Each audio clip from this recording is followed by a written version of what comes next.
ચરિત્ર ગાવું પ્રભુજી તમારા, અખંડ સૌભાગ્ય ગણીય મારા.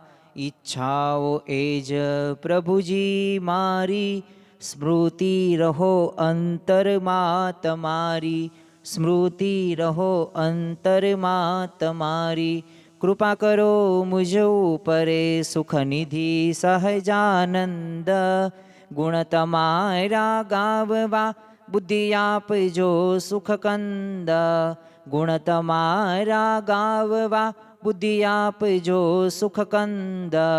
શ્રી સ્વામિનારાયણ ભગવાનની જય. સિયાવર રામચંદ્ર ભગવાનની જય. ઉમાપતિ મહાદેવની જય. દરેક દિવ્ય મુમુક્ષુ હરિભક્તોને ભાવથી સ્નેહ ભર્યા જય સ્વામી નારાયણ.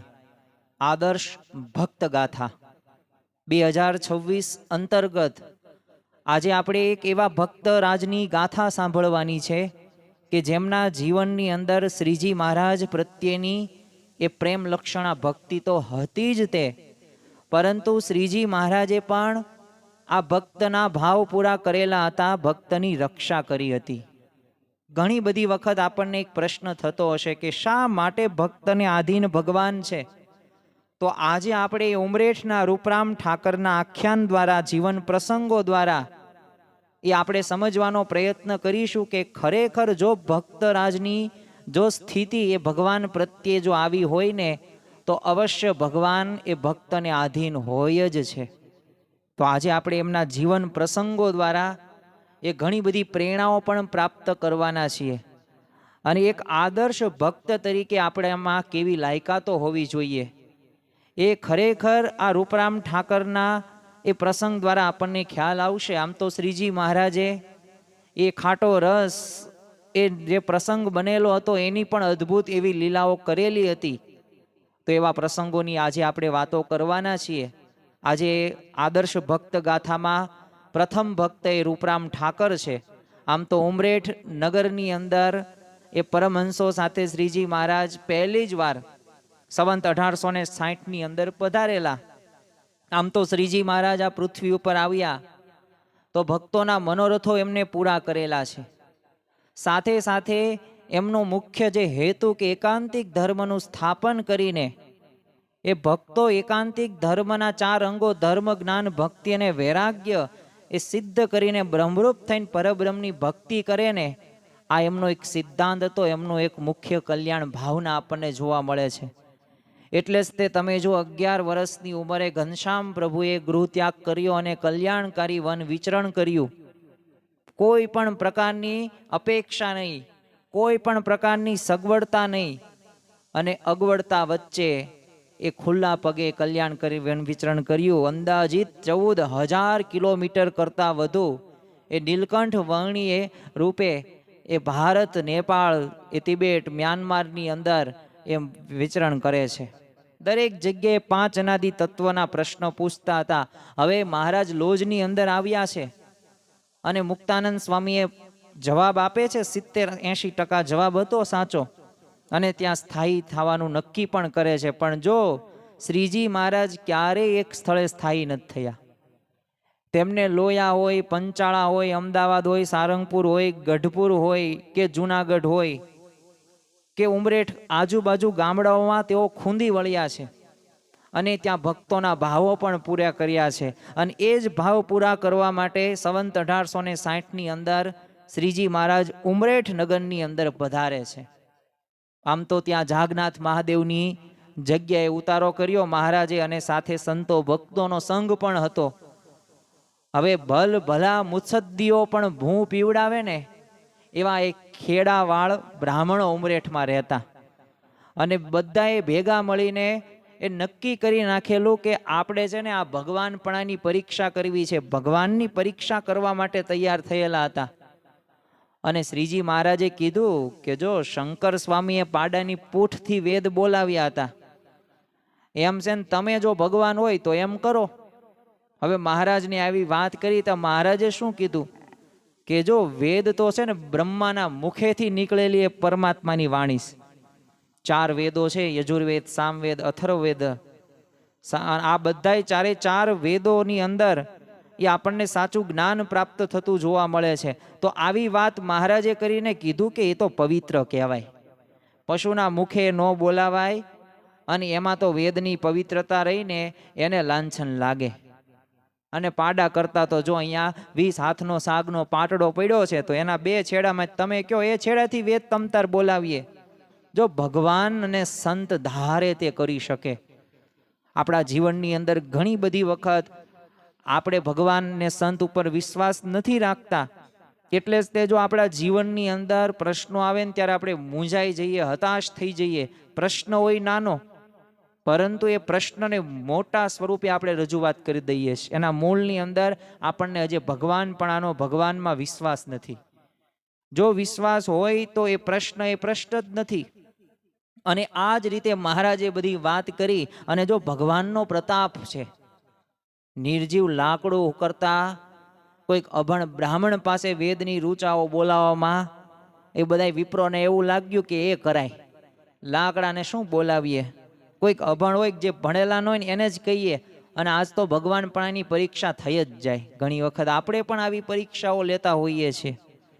ખરેખર જો આપણને જ્યાં મનુષ્ય દેહ મળ્યો, આપણી 5 જ્ઞાનેન્દ્રિયો 5 કર્મેન્દ્રિયોને 11માં મન સામે જોઈએ ને તો પણ આપણને ભગવાનપણાનો અનુભવ થાય છે કે આ બનાવનાર ભગવાન તો છે જ તે. અરે એક સામાન્ય 20-30નું રમકડું લઈએ ને તોય પણ આપણે કેટલા આશ્ચર્યચકિત થઈ જાય, કેવું સરસ મજાનું રમકડું બનાવ્યું છે. તો તમે વિચાર કરો કે દુનિયાના જેટલી કેમિકલ ફેક્ટરી છે, જેટલા કેમિકલો બને છે, તો એના કરતાં પણ વધુ કેમિકલો આપણા શરીરની અંદર દિવસ દરમિયાન થાય છે. પણ છતાં પણ આપણને અહો આશ્ચર્યમ નથી થતું, જે સામાન્ય વાતથી આપણને થઈ જાય છે. તો આવી રીતે આપણે ભગવાનની ઘણી વખત પરીક્ષા લેતા હોઈએ છીએ. એટલે ઉમરેઠમાં તો એવો કંઈ વિપ્રો નહોતો, એટલે વસો ગામના છે ને હરિશંકર નામના, હવે જન્મથી પોતે મૂંગા હતા અને કાળા અક્ષર તો આમ કુહાડે માર્યા બરાબર કહેવાય. અને મળી આવે છે અને શ્રીજી મહારાજ પાસે લાવે છે. હવે શ્રીજી મહારાજે કીધું જો તમે કહો તો વેદ બોલાવું. તે બ્રાહ્મણોએ કીધું કે વેદ બોલાવવા માટે તો અહીંયા બોલાવ્યો છે આને, અને વેદમાં તે સામવેદ બોલાવવાની પાસે. જો ભગવાનના પ્રતાપથી સદગુરુ નિષ્કાન સ્વામીએ ભક્ત ચિંતામણી ગ્રંથ લખ્યો છે, અને એમાં પ્રથમ મંગલાચરણ પ્રાર્થનાની અંદર જ કીધું છે કે તમારા પ્રતાપ થકી પાંગળો પર્વત ચડે. તમારા પ્રતાપથી, એ અંધ હોય ને તો એને આંખો જડે. અરે તમારા પ્રતાપથી મુખો વેદ ભણે. અને ખરેખર આ ચમત્કાર થાય છે. જો આજે આપણે ઉમરેઠના રૂપરામ ઠાકરની વાત કરવી છે, પણ આ ઉમરેઠ ગામની અંદર એક કેવા વ્યક્તિઓ વસવાતા હતા કે જે મહારાજની પરીક્ષા લેતા હતા, એની આપણે અત્યારે વાત કરીએ છીએ. એના પ્રસંગો આપણે જોઈએ છીએ.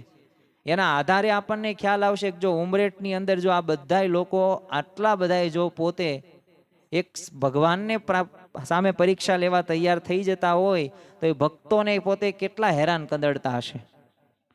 એટલે આવી વાત કરી, સામવેદ બોલાવવાનું કીધું ને શ્રીજી મહારાજની જેવી દ્રષ્ટિ એની ઉપર પડી અને તરત હરિશંકર કે જેને કાળા અક્ષર કુહાડે હતા, જન્મથી મૂંગો હતો, કંઈ ભણેલો ગણેલો નહીં, પણ એ હરિશંકર આરો અહરો સાથે શુદ્ધ પોતે ઉચ્ચારણ સાથે બોલો સામવેદના જે પણ શ્લોકો હોય એનું ગાન કરવા લાગ્યો.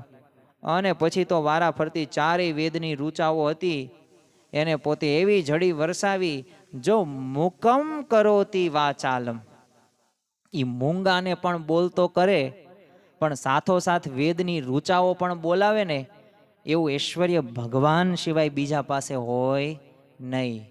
અને આ સમજતા બધા બ્રાહ્મણોને વાર પણ ન લાગી, કારણ કે મોટો ચમત્કાર થયો. શ્રીજી મહારાજે આવા ઘણા બધા ચમત્કારો કરેલા છે, પણ જો ચમત્કાર પછી પણ મહારાજે એ જ કીધું છે કે ચમત્કારમાં નહીં, પણ તમારામાં વિશ્વાસ હોય, પ્રતીતિ હોય, તો એનાથી ભગવાનને રાજી કરવાના છે. ચમત્કાર તો થાય ત્યાં સુધી ગમે, પછી તો હું કોણ ને તું કોણ. એટલે ઘણી વખત આપણે જો ચમત્કાર માનતા હોઈએ, ચમત્કાર ત્યાં નમસ્કાર, પણ ખરેખર મોટો ચમત્કાર તો જો કયો છે, શ્રીજી મહારાજ મળ્યા આપણને. એટલું જ નહીં, આપણામાં રહેલા કામ ક્રોધ દોષોનો નિકાર થયો અને એ કાયમ માટે દૂર થયા ને એ જ મોટામાં મોટો ચમત્કાર કહેવાય. આપણામાં રહેલો રાવણનો એ અહંકારનો એ નાશ થયો ને એ જ મોટો ચમત્કાર કહેવાય. હવે જો આ બધા બ્રાહ્મણોને ખબર પડી ગઈ કે નક્કી આ ભગવાન જ છે, આપણે જે પરીક્ષા લેવા બેઠા એ પરીક્ષામાં ભગવાન તો પાસ થઈ ગયા છે. એટલે બ્રાહ્મણને લોકો પૂછવા લાગ્યા ત્યારે એણે કીધું કે મને તો જો કાળા અક્ષરે આવડતા નથી અને તમને ખબર છે કે હું જન્મથી મૂંગો છું. હવે આવી રીતે બોલતો જાય અને આ રીતે પછી તો અલૌકિક ઐશ્વર્ય પણ પ્રત્યક્ષ દેખાડવાથી ખેડાવાળા બધા વિપ્રો હતા એને ખાતરી થઈ ગઈ કે શ્રીજી મહારાજ સાચે જ છે ને પ્રભુ છે. અને બધાએ પછી તો પ્રગટ સ્વામિનારાયણનું શરણું લીધું. પછી તો બ્રાહ્મણોએ શ્રીજી મહારાજની પૂજા કરી, ચંદન હોય, પુષ્પ હોય, વસ્ત્રો હોય, ઘરેણા, આ બધાએ તે ઉપચારો કરી અને આરતી ઉતારીને સ્તુતિ કરી અને પ્રાર્થના કરીને કીધું કે આ ગામમાં છે ને બહુ દિવસ તમે રહો. પછી તો મહારાજે પ્રાર્થના પણ સ્વીકારી અને સંતો સહિત ત્યાં રહે પણ છે. હવે એ વખતે છે ને છગનભાઈ નામના એક ખેડાવાળા વિપ્ર આગેવાનો, હવે શ્રીજી મહારાજ પોતાનું ઘર પાવન કરવા નહોતા રહેલા, તો શ્રીજી મહારાજ એને ઘેર છે ને પધારે ને ત્યાં સુધીમાં તો આખા ઉમરેઠની અંદર ઘરોઘર આ ચમત્કારની બધી વાત ફેલાઈ ગયેલી. કારણ કે મહારાજે એવો ચમત્કાર જ કરેલો હતો. કારણ કે એ જે હરિશંકર હતો તો એ તો કંઈ ભણેલો ગણેલો હતો નહીં, પાછો જન્મથી મૂંગો હતો. અને એ બધાય વેદોની રૂચાઓ જે બોલ્યો એનાથી તો બધા આશ્ચર્યચકિત થઈ જ ગયેલા હતા. એટલે તો ચમત્કાર ત્યાં નમસ્કાર, એ કહેવત પ્રમાણે બધાય તે ભક્તો હતા, ગુણભાવીઓ હતા, મુમુક્ષુ હતા, એ શ્રીજી મહારાજના દર્શન કરવા માટે આવી ગયા અને બધાય વર્તમાન લઈને સત્સંગી બનવા માટે તૈયાર તો થઈ જ ગયા. અને શ્રીજી મહારાજે તો ત્યારે પાણીનો છંટકાવ કરતા કીધું કે તમે તો સૌ ઋષિઓ છો, માટે આ જળના છાંટા જેને અડે ને એ બધાય વર્તમાન ધરાવ્યા માની લેજો. અને શ્રીજી મહારાજે ઉમરેઠમાં આ રીતે પછી સત્સંગનો પાયો નાખ્યો. અને પછી સદગુરુ નિત્યાનંદ સ્વામી, ગોપાનંદ સ્વામી અને બધા અન્ય સંતો હતા એ ઉમરેઠમાં મહિનાઓ સુધી પોતે છાવણી નાખીને શ્રીજી મહારાજની મહિમાની વાતો કરે, કથા વાર્તા કરે, સાચું જ્ઞાન આપે. અને ચારેય વર્ણની અંદર એ શ્રેષ્ઠ બધા કંઠી તિલક ધારણે કર્યા. બીજા વર્ણ હતા એ બધા લોકોએ સત્સંગ પણ સ્વીકાર્યો. અને આમ કહીશ કે ઉમરેઠની અંદર છે ને સત્સંગના રંગે બધાય એ રંગાઈ ગયા. વિપ્રોના વર્ચસ્વ વાળું હતું પણ છતાં પણ જો મહારાજના પ્રતાપથી એ શક્ય એ બન્યું. હવે સંવંત 1874 માં રૂપરામ જે ઠાકર હતા ઉમરેઠના, તો એમના દીકરા છે નંદુરામ અને નરભેરામ દવે. હવે એમને બધા કાગળ લખીને શ્રીજી મહારાજને આમ્રોત્સવ કરવા માટે તેડાવેલા. અને શ્રીજી મહારાજ મોટું સંત વૃંદ લઈને ઉમરેઠ પણ પધારેલા. એ ભક્તોનો ભાવ જ એવો હતો, જો ભગવાન રહ્યા ને એ ભગવાન ભાવના ભૂખ્યા છે. ખરેખર જેણે જેણે પણ ભક્તિ કરી છે ભાવથી, એના ઉપર ભગવાનનો એ અતિશય રાજીપો પ્રાપ્ત થયો જ છે. તમે જો નરસિંહ મહેતા પાસે એવી કોઈ વ્યવસ્થા નહોતી, એવું કાંઈ ધન કે સંપત્તિ નહોતું, પણ ભાવ હતો એની પાસે, એટલે ભગવાન પોતે રાજી થઈ ગયા. મીરાબાઈ પાસે બધુંય હતું, પણ જો બધાયનું ત્યાગ કરીને ભગવાનને મેળવવા માટે પોતે ગયા. હવે જો આ રીતે મહારાજને પણ આમંત્રણ આપેલું કે તમે આવો, આમ્રોત્સવ ઉમરેઠની અંદર કરો. અને મહારાજને તો ઉત્સવ વિશેષ પ્રિય હતા. પણ ઉત્સવો પાછા કેવા, તો ઉત્સવોની અંદર કથા વાર્તા હોય, ઉત્સવોની અંદર ભજન ભક્તિ હોય, નવધા ભક્તિ હોય. એવા ઉત્સવો મહારાજે શરૂ કર્યા. હુતાશનીનો હોય, હોળીનો હોય, એ જન્મોત્સવ હોય. આ બધા ઉત્સવો પાછળ કંઈક ને કંઈક મર્મ જોડાયેલો એ આપણને જોવા મળે જ છે. હવે ઉમરેઠના બધા હરિભક્તો તો કીર્તન ગાતા ગાતા શ્રીજી મહારાજ સન્મુખ આવેલા. હવે થામણાવાળા દરવાજે થઈને શ્રીજી મહારાજ શહેરમાં આમ પ્રવેશ કર્યો.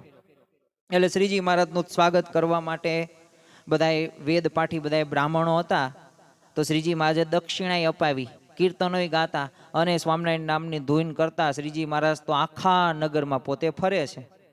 હવે નરભેરામ દવેને છે ને ત્યાં શ્રીજી મહારાજનો ઉતારો રાખેલો અને શ્રીજી મહારાજ ત્યાં પધાર્યા. એટલે મુખ્ય બધા સંતો હતા એ રૂપરામ ઠાકરને ઘેર ઉતરેલા. તે કેટલાક સંતો જાગનાથ મહાદેવની જગ્યાએ ઉતરેલા.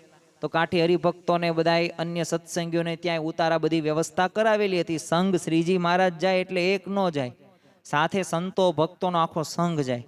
વિચાર તો કરો, ગઢપુરના દાદા ખાચર કે જ્યાં મહારાજ 26-27 વર્ષ રહ્યા, પણ દાદા ખાચરે એકય વખત મહારાજને એવું નથી કહ્યું કે આ બધો ઘસારો બહુ જાજો રહેશે. દરરોજ ઘસારો, પરિવારના સભ્યોને પણ ગમતું, બોલો મહારાજ ત્યાં બિરાજમાન હોય, તેમની સેવા બધા ભક્તો સંતોની કરવાની થાય એટલે. અને એટલે જ આપણે કહીએ છીએ ગઢપુર જોતા શ્રીજી સાંભળે, પણ શ્રીજી મહારાજ સાથે દાદા ખાચર પણ આપણને યાદ આવવા પડે.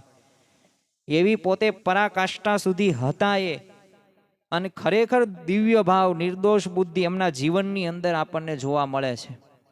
તો એવો જ ભાવ આ રૂપરામ ઠાકરને એમના પરિવારના સભ્યોને પણ એટલો જ વિશેષ હતો કે બધી પ્રકારની વ્યવસ્થા કરી. હવે સાંયકાળે શ્રીજી મહારાજ તો જાગનાથ મહાદેવમાં પધાર્યા, તો અહીંયા ઘણા બધા બ્રાહ્મણો શ્રીજી મહારાજના દર્શને આવેલા. એટલે બધાની પ્રતીતિ થઈ જ ગઈ કે આ શુદ્ધ ભાગવત ધર્મનું પ્રસારણ આજે ભગવાન સ્વામિનારાયણ દ્વારા થઈ રહ્યું છે. એટલે એમના શિષ્ય શ્રીજી મહારાજના ચરણ કમળમાં નમી પડ્યા અને બધાએ શ્રીજી મહારાજને આગ્રહ કર્યો કે અમારી રસોઈ સ્વીકારવાની છે. અને એમને સૌને રાજી કરવા શ્રીજી મહારાજે ઉમરેઠમાં 7 દિવસ રહેવાનું નક્કી કર્યું. હવે પહેલી રસોઈ હતી ને રૂપરામ ઠાકરની હતી. હવે રસ ને રોટલીની રસોઈ પહેલાના સમયની અંદર તો જેમ લાપસી ને દાળ ને લાડવા હોય એ જ મુખ્ય કહેવાય, તેમ રસ પણ વિશેષ કહી શકાય. એટલે રસ ને રોટલીની એ રસોઈ હતી. રસોઈ તૈયાર થઈ ગઈ. શ્રીજી મહારાજને સંતો ભક્તોને રસ તો પીરસવાની, બધું અતિ તૃપ્ત કરવાની ઈચ્છા તો હતી તે. મહારાજ તો જો પોતે પીરસતા. શા માટે પીરસતા? એ ભક્તોનો, એ સંતોને સુખી કરવા માટે, એ દિવ્ય મૂર્તિનું સુખ આપવા માટે એ પોતે સેવા કરતા. પણ બીજા દિવસે પરોઢિયે વહેલા ઉઠીને પાઠ પૂજા પરવારીને રૂપરામભાઈએ પાકી બધી કેરીઓ હતી એ ઉમરેઠ ને આજુ બધા ગામો હતા ત્યાં ભેગી કરીને માણસો બધા રવાના કર્યા. હવે કેરીઓ આવી ગઈ સરસ મજાની, રસ પણ તૈયાર થઈ ગયો, સાથોસાથ વિવિધ પ્રકારના શાક હતા, ખમણ, કઢી, ભાત ને આ બધી રસોઈ તો બધા કરવા માટે બ્રાહ્મણોને તે કામે લગાડી દીધા. હવે ઠાકોરજી માટે છે ને ભોજન થાળ તૈયાર થયો. એટલે શ્રીજી મહારાજે બ્રહ્મચારીને કીધું કે રસમાં નાખવા છે ને ખાંડ મગાવો. એટલે ખાંડ કેવી હતી? ખાંડ, એ રસ કેવો હતો? એ ખાટો હતો, એટલે ખાંડ મગાવી. તે બ્રહ્મચારીએ રૂપરામ ઠાકર પાસે રસમાં નાખવા ખાંડ તો માગી, પણ સાથે ઉભેલા બીજા માણસો શું બોલ્યા? અમારા છે ને આ દેશમાં છે ને રસમાં ખાંડ નાખવાનું ચાલ નથી, ઉપરથી નાખવાનું. અને આ સાંભળીને તો શ્રીજી મહારાજ મૌન થઈ ગયા કે હવે કાંઈ બોલાય નહીં. તે બ્રહ્મચારીએ પ્રથમ શ્રીજી મહારાજને જમવા બેસાડ્યા. હવે રસ ખાટો હતો, પણ શ્રીજી મહારાજે તો રૂપરામભાઈનો ભાવ જોઈને બોલ્યા નહીં કે અને ખાટો રસ પોતે જમી ગયા. જો ભગવાન રહ્યા ને ભાવના ભૂખ્યા છે. તમે વિચાર કરો કે ખાટો રસ પણ ભગવાન પોતે જમી જાય છે. મહારાજ ફરિયાદ નથી કરતા. અને શું જાણીને? તો અમૃત જાણીને જમી જાય છે. શ્રીમદ ભગવદ્ ગીતા છે એની અંદર 9મા અધ્યાયની અંદર 26મા શ્લોકની અંદર શ્રી કૃષ્ણ ભગવાન કહે છે કે પત્રમ પુષ્પમ ફલમ તોયમ યો વે ભક્તામ પ્રયશંતિ તદહમ ભક્ત યોમશ્રયામતિમ પ્રયતાત્મનઃ. કે જે કોઈ ભક્ત મને પ્રેમથી પાંદડું કે ફૂલ કે ફળ કે જળ અર્પણ કરે છે ને, તો તે શુદ્ધ બુદ્ધિવાળા ભક્તનું આપેલું હું પ્રીતિપૂર્વક જમું છું. તો જો આપણે ભલે છાશ ને રોટલો જમતા હશું, પણ જો ભગવાનને આપણે ભાવથી ધરાવતા હશું ને, તો એ છાશ ને રોટલો પણ ભગવાન જમે છે, જમે છે ને જમે છે. તમે જો કે આપણને દ્વારકાધીશ જે શ્રી કૃષ્ણ ભગવાન, તો એ જે એમના મિત્ર હતા સુદામા, તો એક તાંદુલ આપ્યા, અને તાંદુલ દેતા પણ શરમ આવતી, પણ શ્રી કૃષ્ણ ભગવાન તો જાણતા હતા, તો એક તાંદુલ એક જમ્યા. અને તમે વિચાર કરો કે એ તાંદુલનો ભાવ એ જોઈને એ બંગલાઓ, બધી પ્રકારની વ્યવસ્થા શ્રી કૃષ્ણ ભગવાન સુદામાની કરી દે છે. માગી નથી શકતા સુદામા, પણ માગ્યા વિના પણ એ ભગવાન જો આપી દેતા હોય. પણ ભાવ અગત્યનો છે. એટલે જ તે આપણે ઘણી વખત સાંભળેલું છે કે ભાવ રે ને ભગવાન ભાવના ભૂખ્યા છે. મહાભારતની અંદર પણ તમે જુઓ કે વિદુરજીનું એક દ્રષ્ટાંત આવે છે. જ્યારે ભગવાન શ્રી કૃષ્ણ દુર્યોધનના એ 56 ભોગ છોડીને બોલો વિદુરજીની ઝૂંપડીમાં જાય, ત્યારે વિદુરજીના પત્ની હતા સુલભા પોતે ભાવમાં આવી જાય, તલ્લીન થઈ ગયા. કારણ કે ભગવાન પોતાના દ્વાર ઉપર જમવા માટે આવે છે, તો બોલો કેળાનો ગર્ભ ફેંકી દે અને ભગવાનને કેળાની છાલ પોતે આપે. હવે એટલા બધા તલ્લીન હતા તો એને ભાન ન રહ્યું, તો ભગવાન બોલો એ છાલ પણ પ્રેમથી પોતે જમી ગયા. કારણ શું હતો? એમાં ભાવ હતો. રામાયણની અંદર પણ આપણને પ્રસંગ આવે જ છે કે શબરીબાઈ એઠા બોર, તમે જો ભગવાનને એઠું ધરાવાય? ન ધરાવાય, આપણે આવ્યું એવું જ કહીએ ને. પણ તમે જો શબરીબાઈનો એ ભાવ હતો ને, તો એ ભાવના લીધે ભગવાન રામ લક્ષ્મણ પોતે જમે છે એઠા બોર. તો એવી જ રીતે આપણા જીવનની અંદર પણ આપણે એવા ભાવ સાથે આગળ વધીએ. જો આદર્શ ભક્ત ગાથા છે, એક આદર્શ ભક્ત કેવા હોય, તો આપણે દરરોજ અલગ અલગ ભક્તોની વાતો કરવાના છે. એક નારી પણ ભક્તો વાત હશે, એક સ્ત્રી, જેને એક પુરુષ પણ, એની પણ વાતો આપણે કરીશું. કારણ કે આપણે સર્વ કોઈ મોક્ષના અધિકારી છીએ, પણ મોક્ષના અધિકારી માટે પાત્રતા કેળવવી પડે. પાત્રતા વગર એ સ્થિતિ સુધી ન પહોંચી શકાય. જેને જેને પણ એ પાત્રતા કેળવી છે, ભગવાનને પામી શક્યા છે. હું હોય, તમે હોય, બોલીને નહીં, સાંભળીને નહીં, આપણા જીવનની અંદર એ આ પ્રકારની ભાવના આવી પડે, તો ફાયદો થાય, તો લાભ થાય, અને તો એવો ભગવાનને સંત જેવો આનંદ આવે. અને ખરેખર આપણા ભાવથી એ ભગવાન એ આપણો ભાવ જ જુએ છે. તમે કેટલું દીધું, કેવી રીતે દીધું એ નહીં, કેટલા પ્રમાણમાં દીધી, આ માપ ક્યારેય ભગવાન જોતા નથી. પણ કેવા ભાવથી તમે કરો છો ને, એ ભગવાન પોતે જોવે છે. અને ખરેખર આવી રીતના ભગવાન પોતે એ ત્રસ ખાટો હતો, પણ છતાં પણ એ જમી જાય છે. પછી તો રૂપરામ ઠાકરના ઘરની બધી પાસેના બધા ખાંચા હતા, ત્યાં સંતોની પંક્તિ બેઠી અને ત્યાં પણ પોતે પધારે છે. તે રૂપરામ ઠાકરે કીધું, મહારાજ જગ્યા બહુ સાંકડી છે, એટલે 4-5 પંગત છે ને એ કરવી પડશે. મહારાજે તો નક્કી જ કર્યું હતું કે આપણે હવે સંતો ભક્તોને પીરસવું છે. પણ રૂપરામ ઠાકરે શું કીધું? મહારાજ જો જગ્યા સાંકડી છે ને, એટલે 4-5 પંગત કરવી પડશે. તે શ્રીજી મહારાજ કે કંઈ વાંધો નહીં તમતાર, એમાં શું તમતાર, બધી પંગતમાં પીરસશું, ભલે 4-5 નહીં, ભલે 7-8 થાય. અને શ્રીજી મહારાજે જો સંતોને ત્યારે રસ પીરસ્યો, ઉપર પાછી સારી રીતે ઘી પીરસ્યું.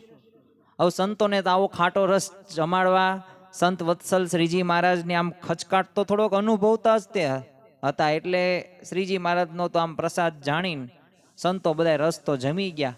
હવે શ્રીજી મહારાજ પણ રસ પીરસતા જાય અને સંતોને પાછા શું કહેતા જાય કે સંતો રસ સારી પેઠે જમજો, જમ્યા જેવો છે. તો એમ કહીને બ્રહ્માનંદ સ્વામી પાસે શ્રીજી મહારાજ આવે છે.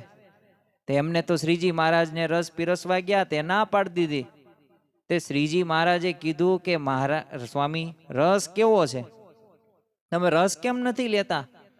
તે એમણે હસતા હસતા શું કીધું? મહારાજ આમ રૂવાડા ઊભા થાય ને એવો રસ છે. આમ રૂપરામ ઠાકરે કાંઈ ખામી રાખી નથી. એમ તો કહેવાય નહીં ખાંડ આપી નહીં, ખાંડ નાખી નથી, આ ખાટો બડા જેવો રસ છે. અને શ્રીજી મહારાજ તો આ સાંભળીને પોતે હસે છે, છતાં પણ રસ પાછા પીરસે છે. પછી છે ને અક્ષર બ્રહ્મ ગુણાતીતાનંદ સ્વામી પાસે શ્રીજી મહારાજ આવે છે. તે એમને પૂછે છે કે સ્વામી રસ કેવો છે? તે સ્વામીએ શું કીધું? મહારાજ અમૃત જેવો છે, રૂપરામ ઠાકરનો ભાવ, અને આપ સાક્ષાત પીરસો એટલે એમાં શું ખામી હોય? અને આવી રીતના એ ગુણાતીતાનંદ સ્વામીએ વાત કરી. અને શ્રીજી મહારાજે પછી રસ પીરસ્યો. તે બેઠેલા છે ને એક તદ્રુપાનંદ સ્વામી હતા, એમને પીરસે છે. હવે બધાને અતિ તૃપ્ત તો કરી જ દીધા, હરિભક્તો પણ ખૂબ પીરસીને જમાડ્યા. કાઠીઓએ તાસળીઓ ભરી ભરીને રસ તો એ બધો જમાડેલો હતો. તો જમ્યા પછી જાગનાથ મહાદેવ મંદિરમાં બહારના ચોગાનમાં શ્રીજી મહારાજે આમ સભા ગોઠવી, આખું આયોજન વ્યવસ્થિત કરેલું. અને વૃક્ષ નીચે ઢોલિયો ઢળાવીને શ્રીજી મહારાજ બિરાજમાન, બધાય સંતો બધાય શ્રીજી મહારાજની સન્મુખ બેઠેલા. હવે જેઠનો તાપ પાછો અસહ્ય હતો અને અતિ જમીને એ અકળાયેલા સંતોને બેસવું પણ કઠણ લાગતું હતું. પરંતુ શ્રીજી મહારાજે તેમને બધી પ્રકારે આમ ભીડામાં લેવા થાય. જો ભગવાન રહ્યા ને એ ભીડામાં લે જ છે. જો સંતો ભક્તોને લેતા હોય તો આપણા જીવનમાં તે એવા પ્રશ્નો આવે જ તે. અને એ પ્રશ્નો આવે છે ને, એમાં ભગવાનનો આભાર માનવાનો છે. કારણ કે એવાની જ પરીક્ષા લેવામાં આવે કે જે પોતે એ તૈયારી કરતો હોય. કંઈ તૈયારી જ કરતો ન હોય તો શિક્ષક શું કે કંઈ પરીક્ષા નથી લેવી, ખબર જ છે કંઈ કર્યું જ નથી. પણ આપણે ભગવાનના માર્ગે ચાલીએ છીએ, આપણું મન આપણને ઘણી વખત હેરાન કરે છે. આપણું મન ઘણી વખત આપણને પાડે છે, વિષયોમાં લેવાય છે, આસક્ત થાય છે. જો એટલે જ તે ભગવાન આપણી પરીક્ષા લે છે, આપણે એ પરીક્ષામાં પાસ થઈએ ને એ માટે. અને ભીડામાં જો ભક્તો સંતોને લીધેલા જ છે. 114 પ્રકરણોમાં 108 પ્રકરણો પરમહંસો માટે હતા સ્પેશિયલ. એક પ્રકરણોમાં બધા તે પરમહંસો પસાર થઈ ચૂકેલા હતા. એટલે સ્વાભાવિક રીતના અહીંયા ભીડામાં લેવા જ થાય. એટલે કીધું કે સંતો જેને છે ને ઝીલણિયા પદો આવડતા હોય ને એ ઊભા થઈને બોલે, અને સભા બધી છે ને પદો ઝીલે, પરંતુ કોઈથી ઊભું થવાયનું નહીં. અને છેવટે ગુણાતીતાનંદ સ્વામી પોતે ઊભા થાય છે ને એમની સાથે તદુરપ્પાનંદ સ્વામી હતા, એ પણ પોતે ઊભા થાય છે. હવે ગુણાતીતાનંદ સ્વામીને તો 500 જેટલા કીર્તનો છે ને કંઠસ્થ હતા, મુખપાઠ કરેલા હતા. અને તેઓ બોલે ને તદુરપાનંદ સ્વામી હતા એ મોટે પોતે ઝીલાવે, અને સભા કીર્તનો ઝીલે. તેને લગભગ 2 કલાક સુધી ત્યારે કીર્તન ભક્તિ થઈ. અને સૂર્યને ઢાંકીને મેઘના વાદળા હતા ને આકાશમાં છવાઈ ગયા. અને પૃથ્વીમાંથી એ નીકળતા તાપને શાંત કરવા માટે, એ વાતાવરણમાં ટાઢક લાવવા માટે તો પછી ઇન્દ્રએ પણ ઝરમર વર્ષા કરી. અને જ્યાં વરસાદ વરસ્યો અને ત્યાં જ શ્રીજી મહારાજે સંતોને કીધું કે જો તમે કીર્તન ભક્તિ કરીને તો મેઘ વરસ્યો, અને જો ટાઢક કરી દીધી. હવે આવો જ્યાં વાત સંવાદ થયો ને ત્યાં જ તે રૂપરામ ઠાકર ત્યાં દોડતા દોડતા આવે છે. પ્રથમ તો શ્રીજી મહારાજના ચરણમાં જ પડી જાય છે અને મહારાજને કહે છે કે મહારાજ માફ કરો, માફ કરો, મારો અપરાધ થઈ ગયો, માફ કરો. તો મહારાજે ઊભો કર્યો અને કીધું કે એમાં તારો શું વાંક છે, અને એવું તે શું કર્યું કે તને માફી માંગીશ તું મારી? અને ત્યારે રૂપરામ ઠાકરે કીધું કે મહારાજ, રસમાં નાખવા માટે તમે ખાંડ માગી પણ મારી ભૂલ થઈ ગઈ. કારણ કે ખાંડ વગર ખાટો રસ તમે જમી ગયા, એટલે સેવાને બદલે તો અસેવા કુસેવા થઈ ગઈ. અને આ બધા સંતો ભક્તોએ પણ ખૂબ ખાટો રસ આજે મેં જમાડ્યો છે, એટલે મારા અંતરની અંદર છે ને બહુ બળતરા થાય છે, એટલે મને માફ કરો, મારી ભૂલ થઈ ગઈ. પછી તો શ્રીજી મહારાજે એને શાંત કર્યો અને કીધું કે જો તમે આ બધા સંતો ભક્તોને પૂછો તમતાર એ રસ ખાટો હતો કે મીઠો હતો? તો રૂપરામ ઠાકર કે મહારાજ એ મને ખબર છે, મેં એક વાટકી પીધી ને એમાં આખા શરીરમાં ખટાશ પ્રસરી ગઈ. અને આ બધા સંતો ભક્તોને તમે તાંબડી તાંબડી રસ પાયો છે, તો આ બધાની કેવી દશા હશે? અને ખરેખર આવો ખાટો રસ પોતે જમી ગયા ને. અને ત્યારે એ શ્રીજી મહારાજે કીધું કે ખરેખર ખાટો રસ નહોતો, મીઠો રસ જ હતો. અને ખરેખર અમારા સંતોને એ મહિમાની એટલી બધી ખટાશ ચડી ગઈ છે ને કે એમે તમારો રસ ખાટો લાગ્યો જ નથી, અમૃત જેવો લાગેલો છે, એટલે તમે બહુ કચવાતા નહીં. અને એમ કહીને શ્રીજી મહારાજે સંતોને કીધું કે સંતો રસ કેવો છે આમને કહી દો, આ પ્રાયશ્ચિત કરવા માટે માફી માગવા આવ્યા છે, આમને કહો રસ કેવો હતો? એટલે સંતોએ શું કીધું, મહારાજ અમે તો આપના દર્શન કરતા કરતા જમતા થાય, એટલે રસના કઈ સ્વાદની અમને કઈ ખબર નથી, પરંતુ આપે ખૂબ પીરસ્યો અને અમે ખૂબ જમ્યા, એટલે અત્યારે 2 કલાક કીર્તન ભક્તિ કરીને પેટમાં પણ કાંઈ એની અસર હવે તો કાંઈ જણાતી નથી. હવે રૂપરામ ઠાકર તો આ બધું સાંભળી રહ્યા હતા, અને જો એમને મનોમન નક્કી કરી નાખ્યું. જો આ રૂપરામ ઠાકરને ખબર પડી કે ભગવાનને સંતને એ ખાટો રસ જમાડવાનો અપરાધ કર્યો છે, તો એમણે તરત તે નક્કી કરી નાખ્યું કે હવે આખો જન્મારો છે ને ખાંડ નથી ખાવી, આખી જિંદગી મારે ખાંડ નથી ખાવી. જો આ એક દર્શાવે છે એમની એક સ્થિતિ.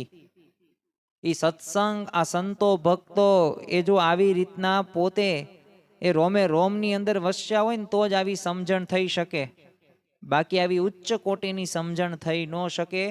અને એ આ રૂપરામ ઠાકરના જીવનની અંદરથી આપણને સ્પષ્ટ ખ્યાલ આવે. તમે જો રૂપરામભાઈ ઠાકર ઉમરેઠમાં 5માં પૂછાતા હતા, ધનાઢ્ય પોતે હતા, પણ એમને જો ખાંડ ન ખાવાનો નિયમ આજીવન સારધાર પાલન કર્યો છે. તો જો ખરેખર આપણા જીવનની અંદર જો નિયમ ધર્મની દ્રઢતા હોય ને તો થઈ શકે. આપણે પણ આપણા જીવનની અંદર ઘણી વખત જાણતા કે અજાણતા એવી ભૂલો કરતા હોઈએ છીએ, પણ જો ભગવાનને સંતને રાજી કરવાનો જો આશ્રય હોય ને તો આપણે પ્રાયશ્ચિત સાચી રીતે કરી પણ શકીએ છીએ, જેમાં રૂપરામ ઠાકરે કર્યું. આજે તમે જો આપણે નાની નાની ભૂલોને સામાન્ય ગણીને ભૂલી જઈએ છીએ, પણ સાચો ભક્ત હોય ને એની ભૂલ જ્યારે એને સમજાઈ જાય ને એને પ્રાયશ્ચિત કરવા માટે, આકરો ત્યાગ કરવા માટે એ તૈયાર થઈ જ જાય.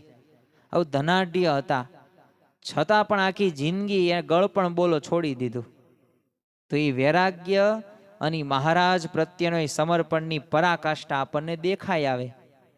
તમે જુઓ કે જેમ અર્જુને ભગવાનની આજ્ઞા ખાતર પોતાના ગાંડીવ એ ધનુષ્યનો મોહ છોડ્યો ને, તો એમાં રૂપરામ ઠાકરે ભગવાનને રાજી કરવા માટે પોતાનો સ્વાદનો મોહ છોડી દીધો. તો જો આવા પણ ભક્તો છે, જો આદર્શ ભક્ત ગાથા છે કે જેમાં આપણને દરેક પ્રસંગમાંથી કંઈક પ્રેરણા પ્રાપ્ત થશે. અને આ પ્રસંગો એ કોઈ સામાન્ય પ્રસંગો નથી. આ શ્રીજી મહારાજના એવા ભક્તોના પ્રસંગો છે કે જે પ્રસંગો સાંભળવાથી આપણા અંતરમાં શાંતિનો અનુભવ તો થાય, પરંતુ પ્રેરણા પણ પ્રાપ્ત થાય. અને સાચા અર્થની અંદર આવા ભક્તોના જીવનની અંદરથી એ જો પ્રેરણા લઈને આપણે આગળ વધીએ ને, તો અવશ્ય એ આપણે જે સ્થિતિ સુધી પહોંચવું હોય ને એ સ્થિતિ સુધી આપણે પહોંચી શકીએ છીએ. એકવાર રૂપરામભાઈ ઠાકર પોતે ગોધરે ગયા હતા, તો ત્યાંથી તેઓ છે ને સાંજ વખતે ચાલ્યા. તે ચાલતા ચાલતા છે ને રાત્રિ પડી ગઈ. હવે રાત અંધારી હતી એટલે રસ્તો પણ ભૂલી ગયા. પછી પોતાની ઘોડીને એક વૃક્ષને થડે બાંધીને પોતે ત્યાં બેઠા અને કરે શું, રસ્તો ક્યાંય ખ્યાલ નહીં, જ્યાં જાય ત્યાં પાછા જ ત્યાં આવે. અને શ્રીજી મહારાજની મૂર્તિની જો સ્મૃતિ પોતે શરૂ કરી દીધી. અને પછી તો પોતાને સાંભળી આવ્યું કે મહારાજે સભામાં વાત કરી હતી કે આપતકાળ પડે ત્યારે ભગવાનને સંભાળવા, તો ભગવાન રક્ષા કરે. અને ખરેખર જો ભગવાન ભક્તના આધીન હોય જ છે, એ આપણને ખ્યાલ આવે. શ્રીમદ ભગવદ્ ગીતાની અંદર પણ તમે જો આ વાત કરવામાં આવેલી છે કે જેમ અંબરીશ રાજા, ભાગવતમાં પણ આખ્યાન આપવામાં આવ્યું છે કે જેમ અંબરીશ રાજાનું એ રક્ષણ એ ભગવાન શ્રી કૃષ્ણએ સુદર્શન ચક્ર દ્વારા કર્યું. તે ભગવાન એ દુર્વાસા ઋષિ એ પોતે અંબરીશ રાજાનો એ વ્રતનું ભંગ કરવા માટે જ આવેલા હતા, પણ તમે જો રક્ષા થઈ. તો એમ આપણા જીવનની અંદર પણ જો આપણને ભગવાન પ્રત્યે દ્રઢ નિષ્ઠા હોય, શ્રદ્ધા હોય, તો અવશ્ય ભગવાન આપણી રક્ષા કરતા હોય જ છે. જેમ ગજેન્દ્ર મોક્ષ નામના હાથીનો પણ રક્ષા ભગવાન શ્રી વિષ્ણુએ કરી, જેમ પ્રહલાદની રક્ષા ભગવાને કરી, જેમ મીરાબાઈની રક્ષા ભગવાને કરી, એમ આપણી પણ રક્ષા ભગવાન કરતા હોય જ છે. અને એટલે જ તે લખ્યું છે શ્રીમદ ભગવદ્ ગીતાની અંદર તે કે અહમ ભક્ત પરાધીનો યસ્ત્રવયવ દ્વિજ સાધુ ભ્રીસ્તદ્રોદય ભક્તે ભક્તજન પ્રિય. એ ભાગવતમાં લખ્યું છે કે હે મુનિ, હું સંપૂર્ણપણે મારા ભક્તોને આધીન છું. મારું પોતાનું જાણે કોઈ સ્વાતંત્ર જ નથી. મારા ભક્તોએ મારા હૃદય પર અધિકાર જમાવી દીધો છે. તો જો ભગવાન ભક્તના વશ હોય જ છે. ભગવદ્ ગીતામાં તે 9મા અધ્યાયની અંદર 22મા શ્લોકની અંદર કહ્યું છે, અનન્યાશ્રિયતમ મામ એ જનાહ પયુપાસતે તેષામ નિત્યાભિયોત્માનમ યોગક્ષેમ વહામ્યહમ. કે જે ભક્તો અનન્ય ભાવે મારું ચિંતન કરે છે તેમનો યોગક્ષેમ એટલે કે રક્ષા અને પાલન હું જાતે વહન કરું છું. તમે જો રાજસુ યજ્ઞની અંદર તે ભગવાન શ્રી કૃષ્ણે મહેમાનોના એઠા પતરાળા બોલો ઉપાડેલા છે અને બ્રાહ્મણોના ચરણ ધોયા છે. જેમ સુદામાના પગ ધોયા, એવી જ રીતે જો ભગવાન પણ પોતાના ભક્ત રહ્યાને એની રક્ષા કરતા હોય જ છે. હવે આવા વિચાર રૂપરામ ઠાકરને આવે છે. જો આમ તો આવા વિપરીત સંજોગોની અંદર આવા વિચારો આવવા ને એ મોટામાં મોટી વાત કહેવાય. કારણ કે ઘણી બધી વખત આપણે હતાશા નિરાશામાં આવીએ ને ત્યારે ભગવાન તો યાદ આવે જ નહીં. આપણે એટલા પ્રયત્ન કરતા હોઈએ છીએ કે જેનાથી છે ને આપણે એમ જ માનીએ છીએ કે મારાથી આ પ્રશ્ન સોલ્વ થઈ જશે, હું જ કરીશ. પણ જો આપણા જીવનમાં જે પણ થાય છે, જે પણ થયું છે, જે પણ થવાનું છે, એ ભગવાન જ સર્વ કરતા હરતા છે. એ વિચાર સાથે જો જીવન જીવવામાં આવે તો સ્થિરતા આવે. અને આ રૂપરામ ઠાકરે વિચાર કર્યો અને એટલામાં તે એક શ્વાન ભસ્યું અને શબ્દો સંભળાણો અને છેટેથી એક દીવો જોયો પણ ખરો. એટલે પોતાનો વિચાર થયો કે દીવો બળે છે ત્યાં મનુષ્ય હોવો જ જોઈએ. અને એમ વિચારીને તેને પોતે આધારે પોતે ત્યાં ગયા અને પૂછ્યું કે ભાઈ તમે કોણ છો? ત્યારે એમણે શું કીધું કે અમે તો એ સરકારી માણસ છીએ. તો રૂપરામભાઈ કે અમને અહીંયા રાત તમે રહેવા દેશો? તો એમણે કીધું કે તમ તાર સુખેથી રહ્યો, અમે માણસની રક્ષા કરવા તો અહીંયા આવ્યા છીએ. અને એ તે અજાણ્યા ભાઈએ ઘોડી હતી એ પોતે બંધાવીને ઘાસ નીર્યું ને કીધું કે જો તમારે કાંઈ જમવું છે? તો રૂપરામભાઈ કે ના ના મારે જમવું નથી. અને પછી તો એમને ખાટલો ઢાળી દઈને સુવાર્યા ને પછી તો આમ અજાણ્યા માણસે છે ને રૂપરામની એ પગ ચંપી પણ કરી. અને સવારનો વખત તે ત્યારે એમને જગાડ્યા ને રસ્તો પણ બતાવી દીધો. અને રૂપરામ ઠાકર તો પોતે ત્યાંથી ચાલી નીકળ્યા. તો રસ્તામાં થોડે દૂર છે ને સામા માણસ મળ્યા. તો એમણે પૂછ્યું કે અહીંયા ચોકીદાર કોઈ રહે છે? તો માણસોએ સ્વાભાવિક રીતે કીધું કે અહીંયા કોઈ ચોકીદારનું થાણું નથી ને કોઈ રહેતું નથી. અને હા સાંભળીને જો રૂપરામભાઈ પાછા વળીને ઠેકાણે ગયા જોયું ને તો ત્યારે ઘોડીની લાદ પડેલી દીઠી અને ખડ પણ નીરેલું દીઠું, બીજું કાંઈ જોયું નહીં. અને રૂપરામભાઈએ જાણ્યું કે નક્કી છે ને એ તો શ્રીજી મહારાજ જ આવેલા હતા. અને ખરેખર રૂપરામભાઈ તો આશ્ચર્યમાં ગરકાવ થતા બારોબાર વળતા લાવ્યા અને શ્રીજી મહારાજને દંડવટ કરીને પગે પણ પોતે લાગે છે અને કહે છે કે મહારાજ મારી દેશકાળમાં રક્ષા કરી તો ઠીક, પણ તમે જે મારા પગ દાબ્યા ને એ અપરાધમાંથી હું ક્યારે છૂટીશ? તમે વિચાર તો કરો, ભગવાને પોતે પગ દાબ્યા. શ્રીજી મહારાજે આ રૂપરામ ઠાકરના તો કેવા ભક્ત હશે કે જેની ભગવાને નોંધ લીધી, ભગવાને સેવા કરી. તો આ પ્રકારના જો ભક્ત વત્સલ ભગવાન છે આપણા. આપણે બસ હવે મન કર્મ વચને જોડાય, અખંડ ભગવાનની સ્મૃતિ કરીએ તો અવશ્ય આપણા જીવનની અંદર આવી સ્થિતિ આવશે. જો આપણને પણ ભગવાન આપણી સાથે જ છે. દાસના દુશ્મન હરિ કેદી હોય નહીં, જેમ કરશે તેમ સારું જ કરશે. ભગવાન સારું જ કરે છે, આપણી સાથે જ છે. આ વિચારને આપણા જીવનની અંદર આપણે રોપવાનો છે. જેમ અત્યારે ચોમાસાનો સમય છે તો કોઈ ખેડૂત હોય એ પોતે બીજ રોપશે અને પછી એમાંથી એ ધાન્ય એ પોતે ઉગશે, વાવણી એ બધું કરશે, લણણી પણ કરશે. તો એમ આ વિચારને આપણે આજે એવો ઇન્સ્ટોલ કરીએ, એવો ડાઉનલોડ કરીએ કે જેથી આ વિચારને તરત આવે અને તરત આ સમજણથી આપણે સુખી પણ રહી શકીએ. હવે આવી વાત કરીને કે તમે મારા પગ દાબ્યા છે ને એટલે અપરાધ ભાવ હું અનુભવું છું, એમાંથી ક્યારે હું છૂટીશ? અને ત્યારે શ્રીજી મહારાજે કીધું કે રૂપરામભાઈ, ક્યારેક સેવક પગ દાબે અને ક્યારેક ગુરુ પણ દાબે, તે અપરાધ ન કહેવાય. તો જો કેવો શ્રીજી મહારાજે એમની સાથે પ્રેમ હશે તો ખરેખર આપણા જીવનની અંદર પણ જો આવા વિચાર સાથે આપણે આગળ વધીએ ને તો અવશ્ય ભગવાનને સંતનો રાજીપો પ્રાપ્ત થતો જોવા મળે છે. ગુણાતીતાનંદ સ્વામી પોતાની વાતની અંદર કીધું છે કે રૂપરામ ઠાકર છે ને એ ખરેખર સત્સંગી જે પણ હોય ને બધાને જમાડે ને એટલો બધો સત્સંગીનો મહિમા કહેતા, એ પોતે થાકતા પણ નહીં. હરિચરિત્રામૃત સાગર છે તો એના અંદર આધારાનંદ સ્વામી પણ પોતે કહે છે કે ખેડાવા વાળો રૂપરામ ઠાકર છે ને મુખ્ય હરિભક્ત હતા. અને જ્યારે શ્રીજી મહારાજે યજ્ઞ કર્યો ને ત્યારે રૂપરામ ઠાકરે એના ધનની સેવા કરીને શ્રીજી મહારાજને રાજી કરેલા. અને જો મહાત્મ જ્ઞાન યુક્ત નિશ્ચય હોય તો ભગવાન અને સંતને અર્થે શું ન થાય? ધનનો ત્યાગ થાય, સ્ત્રી પુરુષનો ત્યાગ કરે, પુરુષ સ્ત્રીનો ત્યાગ કરે, અરે વિષયોનો ત્યાગ થાય. તો ખરેખર જો ભગવાનનો મહાત્મ જ્ઞાન યુક્ત નિશ્ચય હોય તો શક્ય બને છે. અને એમને જ તે નંદુભાઈ નામે એક દીકરા હતા. તો ઘણા બધા વિવેકવાળા હરિભક્ત, શ્રીજી મહારાજ સંતોની સેવા કરવામાં બહુ ઉત્સાહ એમને રહેતો. નંદુભાઈ જો ધનાઢ્ય હતા પણ પોતાના શરીરનું જતન ક્યારેય રાખે નહીં. ખાન પાન વસ્ત્ર ઇત્યાદિકમાં તે અનાદર જ કરવાનો. આપણા જીવનમાં ત્યાં એક વિચારને આપણે રોપવાનો. શા માટે રોપવાનો છે? કારણ કે ઘણી બધી વખત આપણે મંદિર હોય કે વ્યવસ્થામાં બહુ એટલે બહુ આપણે પાછા પડતા હોઈએ છીએ. આપણા મનની અંદર એવા વિચારો નક્કી કરીને હોય છે કે આવી જ વ્યવસ્થા હોવું જોઈએ, આમ જ થવું જોઈએ, આમ જ તે થાય તો જ મન ગમે. તો જો આપણે દેહના લાલન પાલન પોષણની અંદર જો સત્સંગ કરતા હશું ને તો ક્યારેય તે જીવનમાં આગળ નહીં વધીએ. આપણને ભગવાન કે સંતનું સુખ નહીં આવે. પણ જ્યારે આપણે આપણા મનનું આત્માનું જોશું, જો આપણે કોણ છે તો નિજાત્માનમ બ્રહ્મરૂપમ દ્રેહત્રિય વિલક્ષણમ, આપણું સાચું સ્વરૂપ છે. અને આનો નિત્ય અભ્યાસ રાખવાની વાત પણ ગુણાતીતાનંદ સ્વામીએ કરી છે.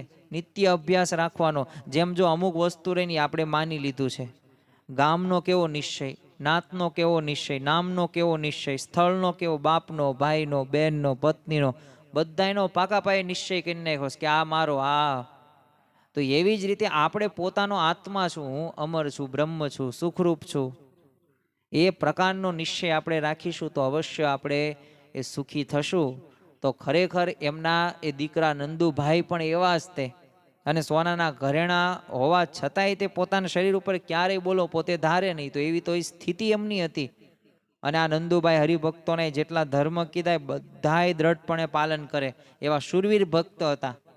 અને સત્સંગની એમને સેવા ઘણી બધી કરેલી, ઉત્સાહ પણ સેવામાં ઘણો વિશેષ હતો. ક્યારેય તે પોતે પાછો પગ તો રાખે જ નહીં.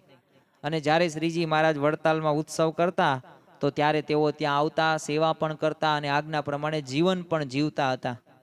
આવા ભક્ત એ પણ હતા, એમના રૂપરામ ઠાકરના જ તે એ દીકરા.